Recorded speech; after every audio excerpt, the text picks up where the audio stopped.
Hey everybody, Tactical Nut here with Adventure Camping once again. Wanted to bring to you another knife review. This one is going to be the Grylls Ultimate Survival Knife.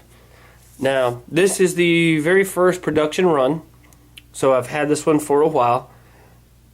The blade option when I got it was only in the combo edge, so that's what I had to live with. Not my favorite blade style. I prefer a fine edge that runs the whole length of the blade, but this is all they had. I really like Grylls. I think he's a really smart guy. Has a lot of great ideas for survival equipment and stuff and blade designs. So I really wanted to try it out and see what I thought and see how it worked out. So let's go over it first. We can talk about the sheath. As you can see here, Velcro retention strap, which personally I would prefer a snap of some sort, but you know, it's what you get with this one. Just too much stuff gets into Velcro, it wears out, and then as you can see there's really going to be no way to replace it without kind of tearing the sheath apart and reattaching some new stuff, but you know, it's what you got. Another retention strap here, which is kind of important, and here's one thing that I have to say that is really cool. When you pull it apart, it keeps a sharpening stone on the back. Is it a great sharpening stone? No, not by any means. You got screw holes running throughout it, so I've run other knives across it trying to sharpen and stuff like that. You keep hitting the holes, but I mean, honestly, if you're in a survival situation, this is definitely better than not having anything. It is angled, so it does help you keep, as you can see here, the angle of your blade as you run it across. It does help keep that and maintain it so you won't mess up your knife as you're trying to sharpen it. And I mean, I really do love having the sharpening stone attached to it. But you know, once again, you're looking at another Velcro strap, which this one, I mean, I don't really mind having the Velcro here because this is something that I'm not going to use all that often, so I don't have to worry about the Velcro wearing out too quick.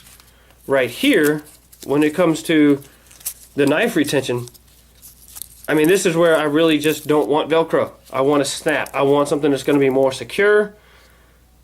This one I don't have to worry about as much because the knife retention here is, I mean, awesome.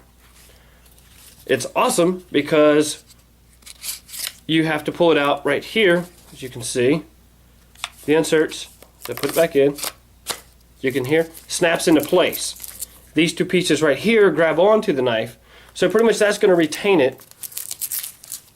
I would still really like to see a snap here, just kind of as a backup. This is eventually going to wear out over time. It's not going to be as grippy right now. I mean, it's been several years that I've had this, and it's worked really well. But I mean, I just really prefer a snap of something else. Now, another part right here, I like this, is a fire steel. You know, you got your little ferrocerium rod. Works really well, as you can see. I've been using it. Throws really good sparks. I can't do it in here because you can see behind me on the floor is carpet. But tomorrow I'm going to take some of these knives out and do some demos with them.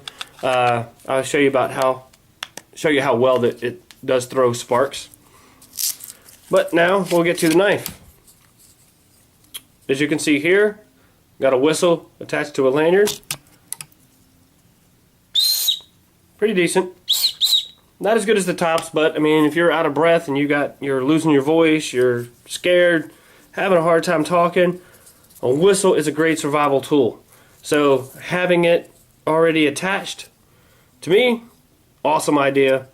Way to go, Grylls. I mean, I just can't say enough. People don't realize that when they get really scared, or if they're really cold, or if they've been screaming for help for a long time, a whistle can go a long way in helping save your life. Right here you have a pommel to use as a hammer. Now, I've read a lot of reports that in this first production, a lot of people, this part was falling off when they were doing hammering or batoning, you know, with the back of the blade. The pommel would come off. Fortunately, I haven't had that happen. I do believe they have had it corrected. I think they recalled the knives that they did have out there. The new production ones are not having that issue anymore. But, you know, like I said, I haven't had an issue with this one, so I haven't had the need to buy another one. Rubber handle here, I have to say, really comfortable, really grippy. Has some jimping here. I mean, if you want to call it that, more of divots cut in plastic, because this is a hard plastic part right here. But believe it or not, it does give you some traction. So using the knife, doing some fine detail work, this does pretty well. I even stabbed this into some trees and stuff to see what would happen, and my knife was coming up, or my thumb was coming up some, but overall, I mean, still getting pretty good traction. And of course, since there's no blade or saw back here, don't have to worry about, you know, cutting my thumb even if it did come over. Like I said, the ergonomics though fits really good in hand, really grippy, kind of a soft feel to it, so it's really comfortable. Now, like I said before, I don't really like combo edge blades. For me, having a serrated edge is kind of unnecessary, because most of what I'm going to be using a knife for when I'm out in the woods, camping, hiking, any of those things, is going to be for processing wood. And if you've ever processed wood with a serrated blade before, you realize this chews up the wood a lot and makes it a lot more difficult. So for me, pretty unnecessary, because a fine edge is going to cut most cordage that I'm going to use out camping just as well as a serrated edge. But, you know, it's what I had to go on because it's the only thing they offered at the time. Now blade steel, I can't tell you what it's made out of, because Gerber didn't put it on the packaging or on the website, anything like that. But I will tell you it's pretty soft steel, because it was losing its edge, you know, fairly quickly. Definitely much quicker than I would like, but you know, it resharpens pretty easily, which is kind of a benefit of a softer steel, is it does sharpen very easily. But the downside, you know, your con of it is also that it's going to lose the edge pretty quick. I do like the belly right here.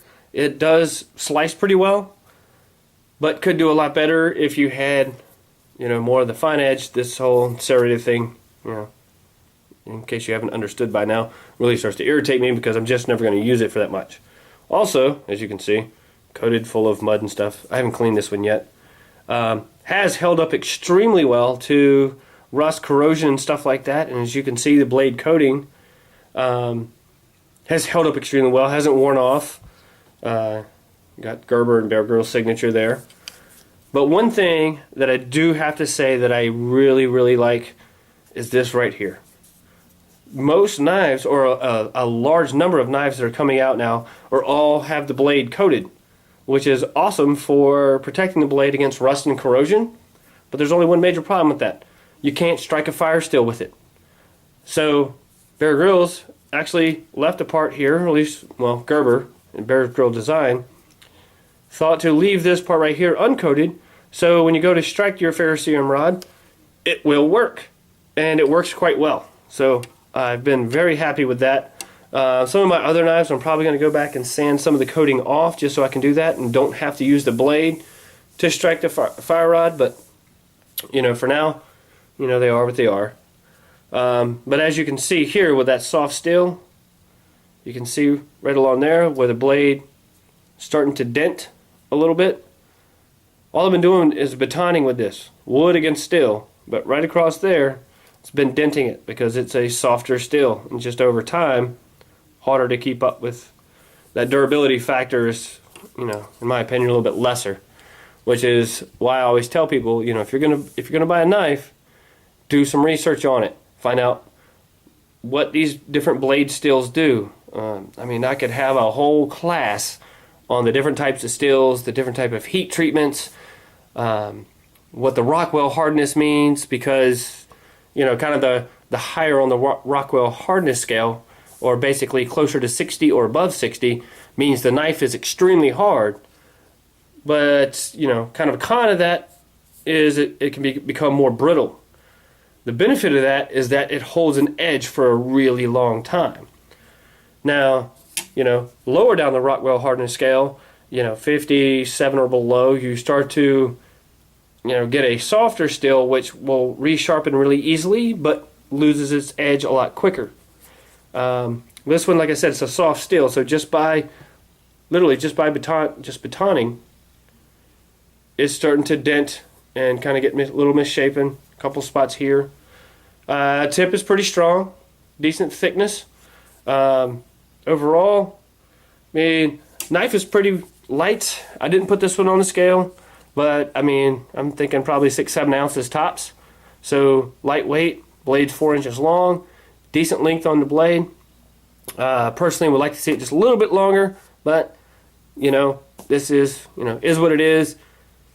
You can't span or baton as wide a logs or sticks and stuff like that, but at least, I mean, this will get the job done for most purposes and stuff. I mean, if you're surviving, you got a whole nother problem on your hands, but if camping, hiking, backpacking, any of those, perfectly fine non-emergency situations as far as blade length, in my opinion. You're going to get most everything you need to have done. Overall, I mean, it's been a really good knife. My biggest complaint is the softness of the steel. I've had to resharpen this way more than I would care to. But when I do, I mean, it's razor sharp. It's good to go. It's awesome. But I just have to do it a lot. And I don't like that. But I really wanted to try it out. Bear Grylls has, a lot of great ideas. Phenomenal resume. So I figured, why not? He's got to know what he's doing, right? Gerber, great company. My biggest complaint with them for most of their knives is their steels are too soft. But overall, I mean, very happy with the knife. Sheath, extremely happy with. Like I said, the only thing I would have a problem with is that retention strap right there being Velcro. But I mean, if I got to put it on a likability scale, about 8.5 out of 10. And like I said, the biggest part is taking the ding on that. It's going to be your blade. And to me, obviously that's the most important part of the knife. So, if Gerber used a stronger steel, tougher steel, that would be awesome. Or harder steel would probably be a better description for it. But, is what it is. So, but I mean, I got it $50 at Walmart. So not a bad price. I mean, there's other websites, other places that have it more expensive, but it's the same knife, so why go to another place and pay more money? I did leave this out. Loop here to go on a belt, or in two different fashions. You got a strap here, and then you have one here. So you got two different means of attaching it. Another one down here for your leg strap, which is really good. And here is a really cool thing that I wish more products had. Little survival guide.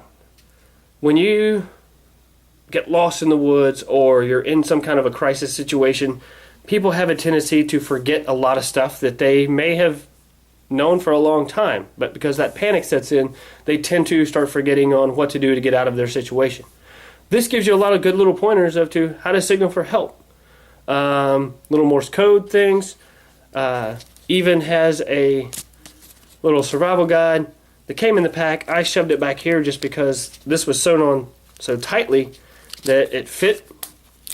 As you can see, I haven't really needed it. But he's also got his other little pocket survival guide with more tips and tricks and stuff in it, which is really good. I mean, it's a great way that, even for people that have had training, it's a good reminder because sometimes you won't remember all of your training. And this can give you some good ideas of things to do to help your situation. So there's your Bear Grylls Ultimate Survival Knife, the first production run and combo edge. Hope this video was useful for you. And as always, remember, be prepared and have fun.